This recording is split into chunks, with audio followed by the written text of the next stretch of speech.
नवरात्रि के 9 दिनों के बारे में बात करते हैं। इन 9 दिनों तक कौन से रूप की किस दिन पूजा की जाती है और उस दिन किस प्रकार से पूजा की जाती है, इस बारे में हम आज बात करेंगे। नवरात्रि का पहला दिन। माता के प्रथम स्वरूप की पूजा करने से स्वास्थ्य की शक्ति मिलती है। माता के इस दिन शैलपुत्री रूप की पूजा की जाती है। पहले दिन माता को लाल फूल चढ़ाए जाते हैं। नवरात्रि का दूसरा दिन। देवी का दूसरा स्वरूप माँ ब्रह्मचारिणी है। नवरात्रि के दूसरे दिन ज्ञान और वैराग्य की प्राप्ति होती है। इस दिन माता के ब्रह्मचारिणी स्वरूप की पूजा होती है। ब्रह्मचारिणी त्याग और तपस्या की देवी है। इस दिन माता की पूजा सफ़ेद फूलों से की जाती है। तीसरा दिन। देवी का तीसरा स्वरूप माँ चंद्रघंटा है। नवरात्रि का तीसरा दिन साहस और आत्मविश्वास का होता है। इस दिन माता के माँ चंद्रघंटा स्वरूप की पूजा की जाती है। इस दिन देवी को लाल रंग के फूल अर्पण किए जाते हैं। इस बार देवी का तीसरा स्वरूप 28 सितंबर को है। नवरात्रि का चौथा दिन। देवी का चौथा स्वरूप माँ कुष्मांडा है। चौथा दिन बुद्धि, वाणी और प्रखरता की शक्ति मिलती है। इस दिन माता के कुष्मांडा स्वरूप की पूजा की जाती है।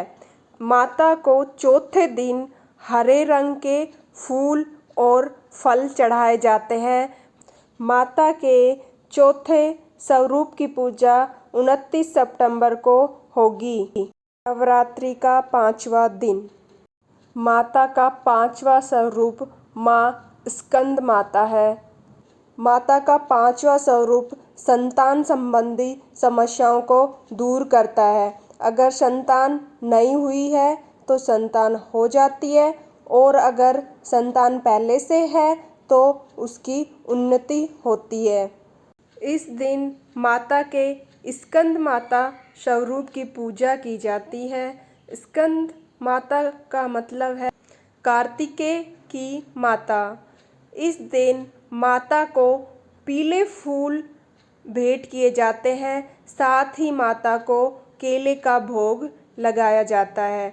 इस बार पांचवें स्वरूप की पूजा 30 सितंबर को होगी। नवरात्रि का छठा दिन। माता का छठा स्वरूप माँ कात्यायनी है। नवदुर्गा के छठे रूप से विवाह का वरदान मिलता है। इस दिन माता के माँ कात्यायनी स्वरूप की पूजा होती है। इस दिन माता को पीले फूल चढ़ाए जाते हैं और शहद का भोग लगाया जाता है। माता के छठे स्वरूप की पूजा 1 अक्टूबर को होगी। और अब बात करते हैं 7वें दिन की। माता का 7वां स्वरूप है माँ कालरात्रि। नवरात्रि के 7वें दिन शरीर के रोग शोक का नाश होता है। इस दिन माता के कालरात्रि रूप की पूजा की जाती है। इस दिन माता की पूजा करने से घर की नेगेटिविटी दूर होती है। इस दिन माता की पूजा सुगंध और धूप बत्ती से की जाती है। माता के 7वें स्वरूप की पूजा इस बार 2 अक्टूबर को होगी। नवरात्रि का 8वां दिन। 8वें दिन माँ महागौरी की पूजा की जाती है। इस दिन मनचाहे विवाह और सुखद वैवाहिक जीवन की कामना की जाती है। 8वें दिन माता के महागौरी स्वरूप की पूजा की जाती है। इस दिन माता को सफ़ेद फूल चढ़ाए जाते हैं और नारियल का भोग लगाया जाता है। माता के 8वें स्वरूप की पूजा 3 अक्टूबर को होगी। नवरात्रि का 9वां दिन यह रामनवमी के रूप में मनाया जाता है। नवदुर्गा के 9वें स्वरूप की पूजा करने से मोक्ष और सिद्धियां मिल सकती है। इस दिन माता के महाशिवरात्रि रूप की पूजा की जाती है। इस दिन विभिन्न रंग के अलग अलग रंगों के फूल चढ़ाए जाते हैं। इस बार नवमी की पूजा 4 अक्टूबर को है। आप सभी को मेरी तरफ से हैप्पी नवरात्रि।